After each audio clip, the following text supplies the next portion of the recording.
Assalamualaikum warahmatullah. Assalamualaikum warahmatullah. Ustaz, bagaimana cara ikhlas yang benar-benar sesuai tuntunan Al-Quran? Ya, kita keluarkan surat Al-Ikhlas. Betul nggak? Cara ikhlas sesuai tuntunan Al-Quran, keluarkan surat Al-Ikhlas. Ya sudah. Apa itu ikhlas? Itu dulu cara. Saya tuh suka kagum ya, kagum dimanapun berada, bukan hanya di sini. Kalau saya bertanya kepada yang paling belakang, itu selalu kelihatan. Padahal belum saya tulis. Ikhlas. Tuh ya, ini ya. Tuh, pelan-pelan. Ikhlas ini dari kata akhlasa asalnya. Akhlasa, yukhlisu ikhlasan. Akhlasa, gini. Akhlasa. Akhlasa itu asalnya dari kata khalasa tambah a. Itulah cepat membahasnya, singkat padat. A plus, ya ini kan awalan nih, a nih, tambahannya plus khalasa. Simpan a-nya dulu, kita ke khalasa dulu. Khalasa itu asalnya sesuatu yang bening, yang nggak bercampur dengan apapun, yang murni. Makanya ini nih dalam bahasa Arab disebut dengan al-ma'ul khalis, air bening, bukan air putih. Kalau air putih apa? Susu. Air putih apa? Ya. Kalau yang coklat apa? Teh. Yang hitam apa? Kopi. Yang putih apa? Kalau ini air apa? Ini. Nah, ini khalasa namanya. Khalasa. Kalau dibawa ke pemilik pelakunya disebut khalis. Ya, misalnya ada yang namanya khalis. Maksudnya apa? Orang itu seringkali menyaring segala yang keluar dari dirinya sehingga selalu bening, bersih. Makanya kalau ada orang namanya khalis, kata-katanya nggak boleh kotor. Karena itu bukan bagian dari cermin kebeningan hatinya. Catat itu ya. Termasuk pandangannya jangan memandang yang kotor. Karena itu bukan dari cerminan namanya. Itu khalasa namanya.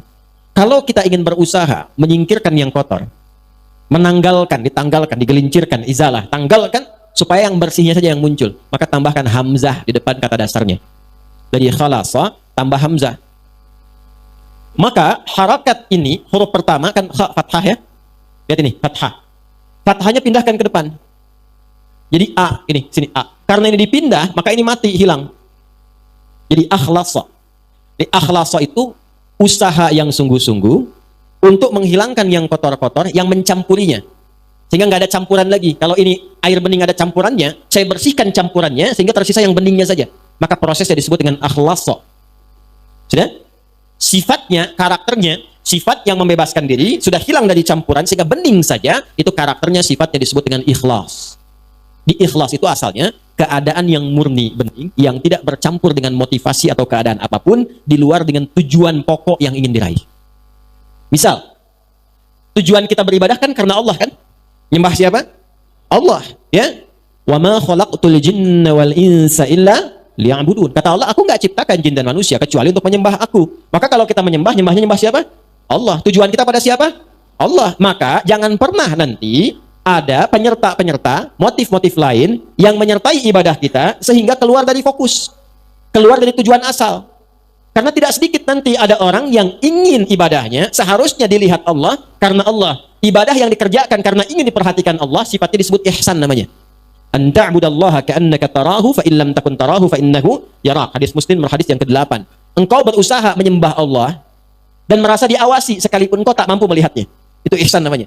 Nah, ibadah yang ingin dilihat oleh makhluk bukan khalik disebut riya namanya. Riya. Imam mimpin. Bismillahirrahmanirrahim. Alhamdulillahi rabbil alamin. Maghrib. Bagus.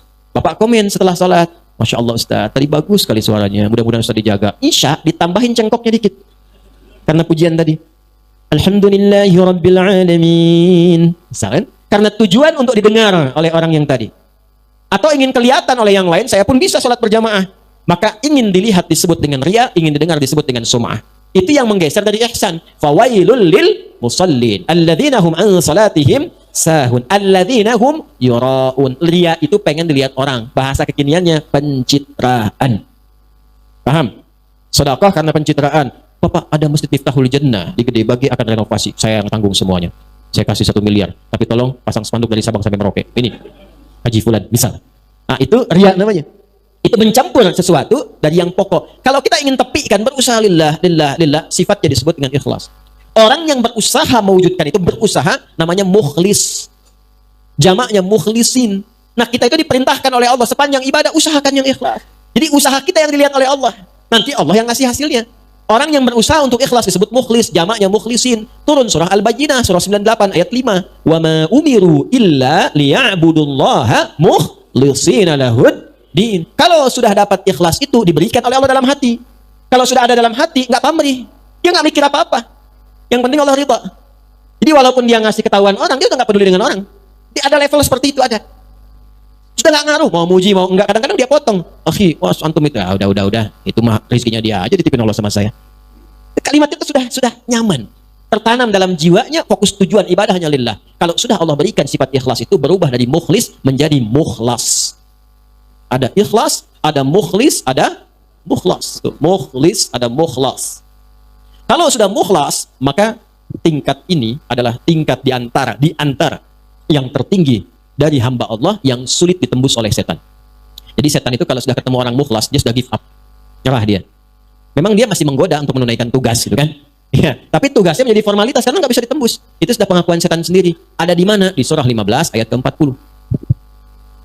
Nah, Quran surah Al-Hijr surah 15 ayat 40. Illa ibadaka minhumul mukhlasin. Ya Allah, aku akan goda setiap anak cucu Adam dari depan, dari belakang, dari kanan, dari kiri. Di kanan, kiri, depan, belakang itu setan datang. Ya, kenapa nggak dari atas? Karena atas itu adalah bagian dari Allah untuk memberikan bimbingan lewat malaikat. Kenapa nggak di bawah? Sudah dikubur. Kalau sudah dikubur, setan nggak goda lagi. Kalau setan masih menggoda mayit, kurang kerjaan setannya. Orang udah nggak ada beban ibadah, kok masih digoda. Paham ya? Nah, inilah mukhlas. Kalau sudah jadi mukhlas, nggak bisa ditembus. Illa ibadaka minhumul mukhlasin. Kecuali hambamu yang mukhlas. Makanya suratnya surah 15. 15 itu Al-Hijr. Hijr itu benteng. Jadi kalau kita sudah ikhlas baik, punya benteng kita yang nggak bisa ditembus. Tetap digoda. Tapi bukan berarti selamanya akan begitu, masih dipertahankan. Pertahankan dengan apa? Dengan jalan. Apa jalannya? Jalan besar itu disebut syara. Konsepsinya disebut dengan syariat. Maka munculnya syariat. Jadi untuk ikhlas itu lewat syariat. Apa bentuknya? Nanti turunannya lewat ibadah. Apa di antara detailnya? Lihat aja, setiap ada kata yang membimbing pada keikhlasan, amalannya itu yang mengantarkan pada ikhlas. Di mana ditemukannya? Gampang. Setiap ada ayat, ada dibuka dengan kalimat iman, maka amalan setelahnya mengantarkan pada ikhlas. Kalimat iman pertama Al-Baqarah ayat 3. Alladzina yu'minuna bil ghaib wa yuqimunas shalah. Tuh, kalau kita melatih salat dengan baik, dapat ikhlas. Jangan cukupkan pada yang fardu. Karena yang tidak pengen banyak ikhlas pun 5 waktu juga. Kalau pengen dapat itu menjadi mukhlas, maka latihan, tambah sunnahnya, tahajud bangun. Nggak apa-apa, malam pertama itu nggak apa-apa, 2 rakaat juga nggak ada masalah. Nanti setelah menikmati itu akan tambah 4, witirnya baru 1, sampai nanti 10, witirnya 1/11. Ada yang makin enak, makin nikmat jadi 23, ada yang 39. Itu masing-masing mendapatkan kenyamanannya. Nanti setelah itu tiba-tiba paginya udah syuruk dia, dapat duha lagi pertengahan, duha akhir, rawatibnya. Kalau udah terbiasa dengan sholat sunnah, itu suasana hatinya akan beda. Makanya amalnya pun akan lain. Itu sholat tuh, itu baru sholat. Tuh, kaget kan? Dan kalau sudah sholatnya bagus itu nanti akan ada pancaran. Di antara pancarannya sudah bisa gemar berbagi tuh. Kalau sholatnya sudah bagus, nggak harus dengan harta. Jangan selalu diartikan dengan harta. Berbagi perhatian, berbagi ilmu, berbagi petunjuk pada kebaikan. Makanya setelah sholat, lanjutannya infak. Wa mimma razaqnahum yunfiqun. Infak pun masih latihan juga. Jadi begitu Anda banyak memberi, berbagi, bukan memberi ya, berbagi. Maaf ya, dibagikan. Kenapa dibagikan? Karena Allah titipkan. Jadi yang dibagi itu titipan Allah, bukan punya Anda, bukan punya saya. Mumpung Anda yang dititipi, cepat ditunaikan. Sebelum itu dicabut, dititipkan pada yang lain. Itu cara bacanya. Dari mana taunya bahwa itu bagian orang lain, bukan kita? Maka lihat kebutuhan kita itu seperti apa dalam sebulan. Ada anak, ada istri, kan? Atau sebaliknya, istri ada suami, ada anak. Ada siapa lagi? Bagaimana kebutuhan sebulannya? Berapa banyak yang dibutuhkan? Keluarkan dulu, simpan dulu. Lalu setelah itu, kalau kita sebut bagian dari kelebihan, apa rencana-rencana masa depan yang paling dekat? Atau yang jauh? Itu yang kita sebut dengan tabungan. Kalau sudah terpenuhi itu, lebih dari itu hak orang lain yang Allah titipkan lewat kita. Nanti disebutnya infak. Infak itu banyak nanti. Kan infak pertama untuk keluarga. An-Nisa ayat 34. Infak kedua untuk kerabat terdekat nanti. Seperti orang tua. Orang tua itu bukan dizakati, tapi diinfaki. Dalilnya mana? Al-Baqarah ayat 215. Yas'alunaka madza yunfiqun. Mereka bertanya pada Muhammad SAW. Apa yang harus diinfakkan? Qul ma anfaqtum min khair. Kalau mau infak, kata Allah, yang terbaik. Jangan engkau nggak suka lihatnya saja dibagi orang. Itu ada di Al-Baqarah ayat 267 sampai 269. Wala tayammamul khabitha minhu tunfiquna walastum biakhidhihi illa an tughmidu fi. Jangan kasih orang benda yang kamu lihat saja sudah nggak suka. Ya, jangan masukin kotak infak. Keadaan uang yang Anda lihat aja udah nggak suka.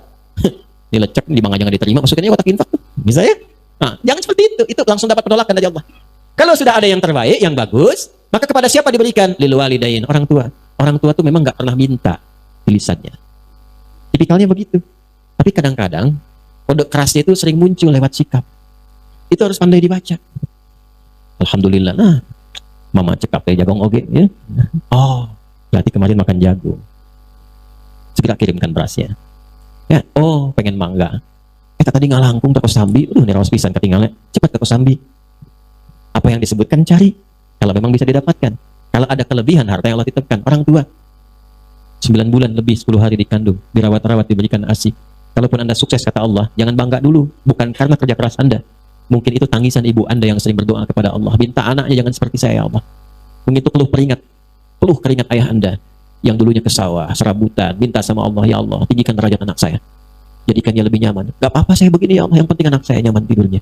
Kuliahnya tinggikan, sekolahnya tinggikan, berikan derajatnya. Makanya ketika Anda tumbuh dan sukses, bahkan sukses, itu yang pertama diminta oleh Allah dan diperintahkan berdoa mensyukuri itu dengan mengarahkan doa pada orang tua. Qala rabbi auzi'ni an ashkura ni'mataka allati an'amta wa 'ala walidayya. Itu ada di Quran surah 46 ayat 15. Kalau Anda merasa udah usia 40 tahun bahkan udah sukses, udah hebat, jangan membanggakan usaha Anda kata Allah. Mungkin itu saham terbesarnya adalah amalan orang tua Anda. Maka dari itu, kalau belum mampu memberikan sesuatu yang ya, kalau membalas itu nggak mungkin. Yang bisa dilakukan adalah memberikan kasih yang sekiranya mendekati apa yang bisa dilakukan. Ada seorang anak mengatakan pada orang tuanya setelah dia memberikan bakti luar biasa. Ya, jadi dia, ini kisah nyata. Saya tuh dulu waktu 90-an tuh masih banyak buku-buku bagus tuh. Sekarang tuh sudah nggak banyak maknanya gitu ya. Semua dicetak aja gitu. Ya, dulu tuh berkualitas buku-buku, banyak kisah-kisah orang soleh, 40 kisah orang-orang soleh, banyak sekali. Ada seorang ayah sakit, dirawat oleh anaknya sampai luar biasa maksimal. Disuapin seperti diperlakukan ayahnya itu seperti diperlakukan saat ia kecil. Ya, di ke toilet, diantarkan, dibersihkan kotorannya macam-macam lah. Sampai satu kali anaknya komen, "Alhamdulillah, ayah, aku telah bisa membalas jasa-jasa ayah, perawatan seperti ayah telah merawat saya waktu kecil." Apa jawab ayahnya? Tidak, nak, belum sampai kamu pada level itu. Kenapa ya? Karena aku merawat kamu dulu supaya kamu hidup. Sedangkan engkau merawat saya sekarang untuk mengantarkan pada kematianku. Ya. Makanya nggak akan bisa, balas orang tua itu nggak akan bisa. Kalau nggak bisa balas, minimal bahagiakan. Jangan sakiti lah. Kalau nggak bisa ngasih, minimal jangan sakiti. Wala taqul lahuma uffin. Kata aja udah nggak boleh, bentak nggak boleh. Sudah dikandung berat, nggak pernah dilepas, dikasih ASI, dirawat-rawat, disayang-sayang, dicium, dipeluk, bangun malam, bangun, capek, lelah, udah dewasa bentak-bentak. Ente siapa? Nggak malu Anda sama Allah tuh. Di belakang keluh kesah, ada yang tega menggibahkan ibu bapaknya. Ya, ada yang tega memaksa memberikan warisan, ada yang mempolisikan bapak ibunya. Anak kurang luar biasa itu ya. Saya nggak punya kata-kata untuk melukiskan itu. Kita doain supaya dilembutkan hatinya, balik, tobat, baik ya. Ya, saya nggak pernah mengajarkan untuk berbuat yang kotor. Ya, saya nggak pernah mengajarkan untuk mencela orang. Minimal kita doakan. Kalau ada orang mengaku belajar dengan saya, mencela orang ini itu, saya tidak mengakui itu belajar. Ya, kita itu belajar untuk memperbaiki diri. Sebelum memperbaiki orang lain, perbaiki diri pribadi. Jadi itu gambarannya ya. Gambaran keikhlasan itu pancarannya adalah amal saleh. Latihannya lewat apa? Lewat amal-amal yang Allah berikan kepada kita. Di salat, infak, ya, lil walidain. Setelah orang tua siapa? Wal aqrabin, kerabat dekat. Nah, jangan sampai Anda infak jauh-jauh keluar sana, ternyata anak kakak sendiri kurang perhatian. Anak bibi masih harus disantuni. Dilihat. Wal yatama, anak yatim. Wal masakin, orang miskin, wa ibnis sabil, orang yang kesulitan dalam perjalanan. Nah, perjalanan itu macam-macam. Ada yang di jalan, ada yang tafsirannya beasiswa yang keluar butuh bantuan dan sebagainya. Ya, ada yang SPP-nya belum bayar sehingga jalan sekolahnya terputus. Nah, itu maknawinya banyak sekali, perhatikan itu. Nah, nanti di luar itu ada lagi yang tinggi juga seperti fisabilillah, babnya banyak. Nah, yang pokok apa? Zakat. Itu kalau udah berlatih, coba latihan ya. Ada orang-orang yang kalau ba'da subuh itu suka keluar tuh. Coba deh ikuti itu. Itu tuh Masya Allah. Ginilah, besok tuh Jumat. Nggak usah banyak-banyak lah. Ya, 1.000, 2.000 atau 5.000. Siapkan aja untuk infak. Tapi saya minta nih, Anda keluarkan dengan tangan Anda sendiri. Banyak di jalan tuh. Atau sekitaran Anda. Cari betul-betul kualifikasi orang yang memang memerlukan itu. Yang sudah sepuh keliling, panggul-panggul dengan keringatnya itu. Jualan donat, jualan ini, jualan itu, jualan macam-macam. Dekati. Terima kasih Pak. Mohon maaf, ini ada titipan loh, titipan lewat saya. Memang nggak banyak, cuman tolong doakan aja Pak ya. Saya diberikan kesehatan, kebaikan. Anda berikan, itu perhatikan bagaimana yang keluar di lisan mereka. Mudah-mudahan Acep sehat, dipasih rezeki berlipat, keluarga, itu tuh mahal sekali, mahal. Dan itu bisa menambah motivasi Anda untuk besok berangkat lagi.